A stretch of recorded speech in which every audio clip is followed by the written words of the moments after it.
अगली खबर की ओर रुख करते हैं। कुशीनगर से खबर है, सपा लीडर की गोली मारकर हत्या कर दी गई। जी हां, पुरानी रंजिश के चलते गांव के लोगों पर कत्ल का इल्जाम है और वहीं मुलजिमीन की गिरफ्तारी के लिए लगाई गई कई टीमें।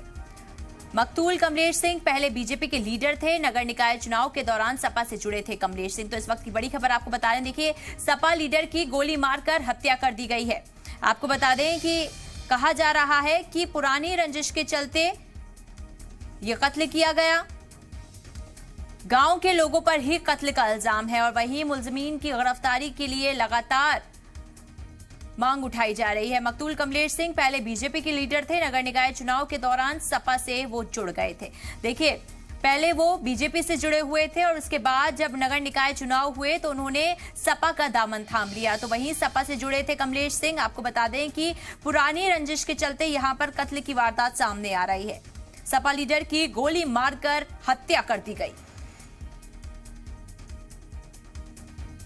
जनपद कुशीनगर में थाना हाटा क्षेत्र के अंतर्गत हाकी मुदेरा नामक गांव में एक व्यक्ति कमलेश सिंह उर्फ इंजीनियर, जिनकी उम्र लगभग 40 वर्ष है, इनको गोली मारे जाने की सूचना पुलिस को प्राप्त हुई थी। इनका इलाज के दौरान अभी मृत्यु हो गई है और प्रारंभिक जांच पड़ताल में ये तथ्य सामने आया है कि एक धर्मेंद्र पासवान नामक व्यक्ति हैं, जिनसे इनकी पुरानी रंजिश रही है और उनके द्वारा इन पर गोली चलाई गई है। प्रकरण में सभी तथ्यों की जांच करके शीघ्र इन पे कार्रवाई की जाएगी। उनकी गिरफ्तारी के लिए टीमें लगा दी गई हैं। आगे अग्रिम विधिक कार्रवाई की जा रही है।